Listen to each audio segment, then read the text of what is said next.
Sonakshi bye बोलकर office जाने लगी। तभी उसकी भाभी लीना ने उसे रोका और खाने का डब्बा थमा दिया, जिसे वह आज भी भूलकर जा रही थी। मगर वह कहने लगी कि रहने दो, आज वह ऑफिस की कैंटीन में खा लेगी। कोई जरूरत नहीं है, लेकर जाओ। रोज रोज बाहर का खाना सेहत के लिए ठीक नहीं होता। झूठ मूठ का गुस्सा दिखाती हुई लीना बोली। माँ को बताऊं क्या? अच्छा अच्छा ठीक है, लाओ, पर माँ को कुछ मत बताना वरना उसका भाषण शुरू हो जाएगा। उसकी बात पर लीना मुस्कुरा पड़ी और खाने का डिब्बा उसे थमा दिया। सोनाक्षी और लीना थी तो नंद भाभी, लेकिन दोनों सखियां जैसी थी। प्लीज भाभी, माँ को मत बताना कि कभी कभार मैं कैंटीन में खा लेती हूँ, वरना वह गुस्सा करेगी। सोनाक्षी बोल ही रही थी कि विशाल उसके पीछे आकर खड़ा हो गया। लीना जानती थी वह कुछ ना कुछ बोलेगी ही विशाल के बारे में, और फिर दोनों के बीच बहसबाजी शुरू हो जाएगी। और वही हुआ भी। सोनाक्षी कहने लगी, अब मैं निकलती हूँ, वरना वह राक्षस विशाल गला फाड़ कर सोनाक्षी सोनाक्षी चिल्लाने लगेगा। अजीब इंसान है, कितनी बार कहा है नीचे से आवाज़ मत लगाया करो, सब सुनते हैं, पर नहीं, अक्ल से दिवालिया जो ठहरा, समझता ही नहीं है। अच्छा, तो अक्ल से दिवालिया इंसान हूँ मैं, और तुम ज्ञान की देवी। ओहो ओहो, पीछे से विशाल की आवाज़ सुन सोनाक्षी ने दांतों तले अपनी जीभ दबा ली। बोलो, चुप क्यों हो गई? वैसे मुझे लगता है दिमागी इलाज की तुम्हें ज़रूरत है, क्योंकि आज ऑफिस बंद है। पता नहीं, शायद आज ईद है। बोलकर विशाल हंसा तो लीना को भी हंसी आ गई। दोनों को खुद पर हंसते देख सोनाक्षी को पहले तो बहुत गुस्सा आया, लेकिन फिर दांत निपोरती हुई बोली, हाँ भाई, पता है मुझे, वह तो मैं तुम्हारा टेस्ट ले रही थी। टेस्ट ले रही थी? या अपने दिमाग का टेस्ट दे रही थी? वैसे एक बात बताओ, क्या सच में तुम्हें पता नहीं था कि आज ऑफिस बंद है, या मुझसे मिलने की बेताबी थी? उसकी आंखों से झांकते हुए विशाल बोला तो शर्मा कर सोनाक्षी ने अपनी नजरें नीचे। यही है कि उसे सच में पता नहीं था कि आज ऑफिस की छुट्टी है। वह तो विशाल से मिलने को इतनी आतुर रहती है कि ऑफिस जाने के लिए रोज वक्त से पहले ही तैयार होकर उसकी रात देखने लगती है, और आज भी उसने वही किया। असल मन ही मन में वह उससे प्यार करने लगी है। और यह बात लीना भी जानती है कि सोनाक्षी विशाल को पसंद करती है, लेकिन घर में सबको यही लगता है कि दोनों सिर्फ अच्छे दोस्त हैं और कुछ नहीं। विशाल और सोनाक्षी एक ही ऑफिस में काम करते हैं और दोनों एक दूसरे को 2 साल से जानते हैं। क्योंकि दोनों एक ही ऑफिस में काम करते हैं, इसलिए सोनाक्षी विशाल के साथ उसकी ही गाड़ी में ऑफिस आती जाती है। दोनों बातों में लगे थे, तब तक लीना सबके लिए चाय बना लाई। वे अपनी चाय लेकर सोफे पर बैठ गए। विशाल कहने से खुद को रोक नहीं पाया कि लीना के हाथों में तो जादू है। उसके हाथों की बनी चाय पीकर मूड फ्रेश हो जाता है। लीना की बड़ाई सुनकर मुंह बनाती हुई सोनाक्षी कहने लगी कि चाय वह भी अच्छा बना लेती है। तो चुटकी लेते हुए विशाल बोला, हाँ, पी है तुम्हारे हाथों की बनी चाय भी, बिल्कुल गटर के पानी जैसी। उसकी बात पर सब हंस पड़े और सोनाक्षी मुंह बनाते हुए विशाल पर मुक्का बरसाने लगी कि वह उसका मजाक क्यों बनाता है। ईश्वर विशाल एक दूसरे को 2 सालों से जानते थे, पर उनकी एक भी आदत ऐसी नहीं थी जो आपस में मेल खाती। इसलिए अक्सर दोनों में अपने अपने मत को लेकर टकराव रहता। इसलिए भी अच्छा लगता था क्योंकि दोनों की बहुत सी आदतें मिलती जुलती थी। बात विचारों में भी वह बहुत शालीन थी। उससे बातें कर विशाल को मानसिक चुस्ती मिलती थी। वो भी विशाल से बातें करना अच्छा लगता था, पता नहीं क्यों, पर उसे देखते ही लीना के चेहरे पर मुस्कान तैर जाती। उनकी दोस्ती तो किताबों से शुरू हुई थी। अक्सर दोनों एक दूसरे को अपनी अपनी किताबें लेते देते रहते थे। पढ़ना दोनों को बहुत अच्छा लगता था, लेकिन वहीं सोनाक्षी किताबों से कोसों दूर भागती थी। सोनाक्षी को किताबों से दूर दूर तक कोई नाता रिश्ता नहीं था। आश्चर्य होता है उसे कि कैसे कोई इतनी मोटी मोटी किताबें हफ्ते 10 दिन में खत्म कर सकता है।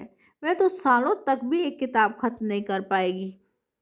उसे तो फिल्में देखना, घूमना, होटलों में भोजन करना पसंद है, किंतु मैं जिंदगी में मौज मस्ती होती रहे बस, और कुछ नहीं चाहिए उसे। इसलिए तो कभी कभी विशाल के साथ भी वह बोर होने लगती थी, क्योंकि उसके साथ होते हुए भी वह किताबों में खोया रहता था। गुस्से में कह भी देती, किताबों से ही क्यों नहीं बातें करते, उसे ही अपना दोस्त बना लो ना। तो हंसते हुए विशाल कहता कि वह तो अभी कुछ साल पहले उसकी दोस्त बनी है, लेकिन ये किताबें तो बचपन से उसके साथ ही हैं। तो ज्ञान का भंडार छिपा है, मैं तो किताब पढ़ने के अलावा और कुछ सोच ही नहीं सकता। सोने से पहले रोज जब तक थोड़ा पढ़ ना लूं, नींद नहीं आती। विशाल की बात पर लीना ने भी सहमति जताई और कहा कि उसे भी बिना पढ़े नींद नहीं आती। काम से फुर्सत मिलते ही वह किताब लेकर बैठ जाती है। मजा आता है उस पढ़ने में। एक सुर में दोनों को बोलते देख सोनाक्षी हंस पड़ी और एक लंबी सांस छोड़ते हुए बोली, मुझे लगता है तुम दोनों की जोड़ी खूब जमेगी, क्योंकि एक जैसे जो हो तुम दोनों। उन बातों पर दोनों एक दूसरे को देखने लगे और आंखों ही आंखों में जो बातें हुई ये तो उन्हें ही पता था। फिर भी लीना विशाल को सिर्फ एक अच्छा दोस्त समझती थी। उसके दिल में कुछ भी नहीं था उसे लेकर। वह तो आज भी अपने दिल में सूरज को बरसाए हुए थी, जो अब इस दुनिया में नहीं है। 4 साल पहले लीना और सूरज विवाह बंधन में बंधे थे। हंसते मुस्कुराते शादी के 2 साल कैसे गुजर गए उन्हें पता ही नहीं चला। लेकिन एक दिन सूरज की मौत की खबर ने लीना को तोड़कर रख दिया। एक तसल्ली थी कि उसका सूरज देश के लिए शहीद हुआ है। गर्व था उसे अपने पति पर। सूरज फौज में था। अपनी बेटी को विधवा के रूप में देखकर लीना की माँ ने तो खटिया ही पकड़ ली और उसके पापा गुमसुम से हो गए। लेकिन वे चाहते थे कि उनके जीते जी बेटी का घर फिर से बस जाए। सूरज के मम्मी पापा भी यही चाहते थे कि लीना दूसरा विवाह कर ले। अब कई बार कहा भी उन्होंने, कई रिश्ते भी आए, पर लीना का एक ही जवाब था कि वह दूसरा विवाह नहीं करेगी। उस दिन सोनाक्षी को अच्छे से तैयार होते देख लीना कहने लगी, तक यूं ही सच संवर कर विशाल को रिझाती रहोगी ननद रानी? क्यों नहीं कह देती उससे अपने मन की बात? एक दूसरे को अच्छी तरह समझने लगे हो तुम दोनों, तो अब क्या सोच विचार करना। कहीं ऐसा ना हो मम्मी पापा तुम्हारी शादी कहीं और तय कर दे और फिर तुम कुछ ना कर पाओ। भाभी की बात सोनाक्षी को भी सही लगी। अगर विशाल आगे नहीं बढ़ रहा है तो क्यों नहीं वही आगे बढ़े और अपने प्यार का इजहार कर देती है। लेकिन कैसे वह अपने प्यार का इजहार करे समझ नहीं आ रहा था। अब इसमें सोचना समझना क्या है सोनू। देखो अगले हफ्ते ही विशाल का जन्मदिन है, तो इससे अच्छा मौका और क्या होगा। लीना की यह बात सोनाक्षी को जच गई और मन ही मन उसने इजहार प्यार का फैसला कर लिया। सोच लिया उसने कि कैसे वह विशाल के सामने अपने प्यार का इजहार करेगी। सोनाक्षी ने तो पहली ही नज़र में विशाल को अपना दिल दे दिया था, लेकिन विशाल ने आज तक नहीं जताया उसे कि वह उससे प्यार करता है। लेकिन उसकी बातों, हाव भाव और सोनाक्षी को लेकर उसकी बेचैनी को देख उसे यही लगता है कि वह उससे प्यार करता है। उस दिन अचानक विशाल को अपने घर आए देख लीना चौंक पड़ी, क्योंकि कभी वह सोनाक्षी के ना होने पर घर नहीं आया है। विशाल जी आप इस वक्त? सोनू मतलब सोनाक्षी तो घर पर नहीं है, मम्मा पापा के साथ बुआ जी को देखने गई। हाँ पता है मुझे। वैसे मैं यहाँ सोनाक्षी से नहीं बल्कि आपसे मिलने आया हूँ लीना जी। विशाल बोलने से भले घबरा रहा था, मगर आज वह अपने दिल की बात लीना तक पहुँचाकर रहेगा। आप बैठिए, मैं आपके लिए चाय लेकर आ रही हूँ। कहकर लीना मुड़ी ही थी कि विशाल ने उसका हाथ पकड़ लिया। विशाल को इस रूप में देखकर वह चौंक उठी, क्योंकि उसकी आंखें आज कुछ और ही भाषा बोल रही थी और जो लीना को साफ साफ दिखाई दे रहा था। विशाल जी आप यहाँ क्या कर रहे हैं? छोड़िए मेरा हाथ। अपने हाथों को उसकी पकड़ से छुड़ाते हुए लीना बोली, मैंने ये हाथ छोड़ने के लिए नहीं पकड़ा है लीना जी, मैं आपसे प्यार करता हूँ, शादी करना चाहता हूँ आपसे। एक सांस में ही विशाल ने अपना फैसला लीना को सुना दिया। पर आप तो सोनाक्षी से नहीं, मैंने कभी भी सोनाक्षी को उस नज़र से नहीं देखा। मैं तो आपसे प्यार करता हूँ लीना जी। उसके करीब जाते हुए विशाल बोला, लेकिन लीना उससे दूर छिटक गई। पागल हो गए आप? ये कैसी बातें कर रहे हैं मुझसे? गुस्से से लीना की आंखें लाल हो गई। उसे यही लगता था विशाल सोनाक्षी से प्यार करता है, इसलिए वह बहाने बनाकर उससे मिलने को घर आ जाता है। लेकिन यह तो, प्लीज अपने दोनों हाथ जोड़कर लीना कहने लगी, ऐसी बातें मत कीजिए मुझसे, जाइए यहाँ से, वरना किसी ने देख लिया तो अनर्थ हो जाएगा। जानते नहीं क्या आप, मैं एक विधवा हूँ।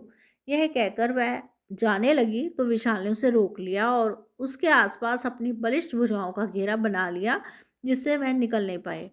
आज वह सोचकर आया था, जरूरत पड़ी तो वह लीना के सास ससुर से भी बात करेगा। कहा कि वह लीना से प्यार करता है, उससे शादी करना चाहता है। नहीं मानता वह समाज के इन ढकोसलों को, लेकिन उसे नहीं पता पीछे खड़ी सोनाक्षी सब देख ही नहीं रही। सुन भी लिया था। विशाल से वह कुछ पूछती, मगर वह वहां से बिना कुछ बोले ही निकल गया और लीना ने अपने कमरे में जाकर दरवाजा लगा लिया। विशाल के जाने के बाद सोनाक्षी भी वहां से निकल गई। 2 दिनों बाद विशाल फिर आया, लेकिन लीना से मिलने नहीं, बल्कि उसके सास ससुर से उसका हाथ मांगने। अब अंधे को क्या चाहिए, 2 आंखें ही ना। बहू को बेटी बनाकर विदा करना सपना था उनका, लेकिन लीना ही दूसरा विवाह करने को तैयार नहीं होती थी। लेकिन आज जब सामने से आकर विशाल ने उसका हाथ मांगा तो उन्होंने तुरंत हाँ कर दी। इस उम्र में अपने सास ससुर को और दुख नहीं देना चाहती थी, इसलिए लीना ने भी मौन सहमति दे दी। पर यह विशाल से शादी नहीं करना चाहती थी, क्योंकि जानती है कि विशाल सोनाक्षी का प्यार है। सोनाक्षी का दुख समझ रही थी, पर क्या करे वह भी। लेकिन एक रास्ता सूझा उसे, और उसने विशाल से मिलने का मन बना लिया। फोन पर लीना को विशाल से बातें करते देख सोनाक्षी का खून खौल उठा। मन तो किया उसके हाथ से फोन छीनकर फेंक दे और कहे, लज्जा नहीं आई तुम्हें मेरे प्यार को छीनते हुए? अरे दोबारा विवाह ही करना था, क्या लड़कों की कमी नहीं थी दुनिया में? मेरा प्यार क्यों छीन लिया तुमने? फिर मन हुआ टेबल पर रखी गर्म चाय उसके मुंह पर दे मारे, ताकि उसका यह सुंदर चेहरा बिगड़ जाए। आखिर इसके इसी सुंदर चेहरे की वजह से ही विशाल ने उसे ठुकरा दिया ना। लेकिन उसने अपने उबलते हुए गुस्से को कंट्रोल कर लिया और उनकी बातें सुनने लगी। लीना विशाल के पास के ही कॉफ़ी हाउस में मिलने की बात कह रही थी। लीना के जाने के कुछ देर बाद वह भी घर से निकल पड़ी। अपने चेहरे पर दुपट्टे से आधा ढक कर उसने गोगल्स चढ़ा लिया, ताकि कोई उसे पहचान ना पाए, और जाकर ठीक उनके पीछे वाले टेबल पर बैठ गई, ताकि उनकी बातें ठीक तरह से सुन पाए। विशाल ने 2 कप कॉफ़ी ऑर्डर करी और गौर से लीना को देखने लगा, जो अब भी सिर झुकाए उसी तरह बैठी थी। परेशान लग रही हो? लीना के चेहरे को पढ़ते हुए विशाल बोला। हाँ, हूँ मैं परेशान, और इसकी वजह आप हैं। क्यों कर रहे हैं आप ऐसा? मम्मी पापा के सामने मैं कुछ बोल नहीं पाई, और ना ही फ़ोन पर आपको समझा सकती थी। लेकिन आज मैं आपको यहाँ यह समझाने आई हूँ कि ज़िद छोड़ दीजिए। आपका प्यार मैं नहीं बल्कि सोनाक्षी है। अच्छा किया क्या आपने उसका दिल तोड़कर? नहीं चाहिए मुझे आपकी दया, आप खुद उस शादी से इनकार कर दीजिए प्लीज़, और अपना लीजिए मेरी सोनू को। प्यार करती है वह आपसे बहुत। रीना की बातें सुनकर पहले तो कुछ देर विशाल उसे देखता रहा, फिर बोला, एक बात बताओ, क्या कभी कहा तुमसे सोनाक्षी ने कि मैंने उसे आई लव यू कहा? क्या एक लड़का और एक लड़की की दोस्ती का मतलब प्यार हो जाता है? नहीं ना, फिर कैसे लगा तुम्हें? या किसी को भी मैं उसे प्यार करता हूँ? मैंने अपनी ज़िंदगी में सिर्फ एक लड़की को चाहा है, और वह तुम हो लीना, तुम। और मैं तुम पर कोई दया नहीं कर रहा हूँ, बल्कि सच्चे दिल से तुम्हें प्यार करता हूँ। और जब मैं उससे प्यार ही नहीं करता, फिर शादी का क्या मतलब? बेईमानी नहीं होगी यह हम दोनों के साथ? क्या खुश रह पाएंगे हम एक दूसरे के साथ? बोलो। मैं तुमसे प्यार करता हूँ लीना, और तुम्हारे साथ ही खुश रह पाऊंगा। वह सब मुझे नहीं पता, लेकिन यह जानती हूँ कि एक विधवा के लिए दूसरा विवाह करना पाप है। हो सके तो आप सोनाक्षी से शादी कर लीजिए, वह आपसे बहुत प्यार करती है। कहकर नम आंखों से लीना वहां से उठकर चली गई, और विशाल वहीं बैठा जाने क्या सोचने लगा। कुछ देर बाद वह भी वहां से चला आया। काफी अपसेट लग रहा था वह, उसे समझ नहीं आ रहा था क्या करे। विशाल के जाने के बाद सोनाक्षी भी वहां से निकल गई। आज लीना की बातें सुनकर उसका मन रो पड़ा। सोचने लगी वह कितनी स्वार्थी हो गई है। जब भाई सूरज की मौत हुई थी, तब लीना को देखकर उसका भी कलेजा फटा था। वह भी चाहती थी लीना की गृहस्थी फिर से बच जाए, कोई उसका हाथ थामकर फिर से उसकी जिंदगी में बाहर ले आए। उसका मन विशाल और लीना को लेकर कोई गुस्सा या द्वेष नहीं था, बल्कि वह खुश थी। उसकी भाभी का दूसरा विवाह होने जा रहा है, और वह अपने हाथों से उसे सजाएगी, उसे लाल जोड़ा पहनाएगी, खूब नाचेगी गाएगी, और वह गुनगुनाने लगी, मेरी प्यारी बहनिया बनेगी दुल्हनी।